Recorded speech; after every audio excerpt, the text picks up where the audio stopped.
नमस्कार. मी वैशाली दत्तसेवा या यूट्यूब चॅनलमध्ये तुमचे सर्वांचे स्वागत करते. कित्येकदा पौर्णिमा अमावस्येला आपल्या घरात कारण नसताना भांडण, वादविवाद, आजारपण, न सांगता येणारे संकट, अशा वेळेस आपल्या घराला नजरदोष लागलेला असतो. हो, नजरदोष लागलेला असतो.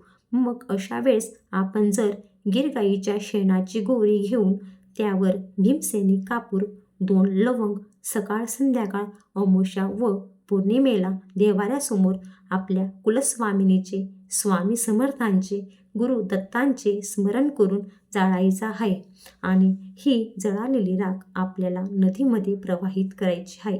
आणि काही फरक पडला तर नक्की सांगा. श्री गुरुदेव दत्त. श्री गुरुदेव दत्त. दिगंबरा दिगंबरा, श्रीपाद वल्लभ दिगंबरा, दिगंबरा दिगंबरा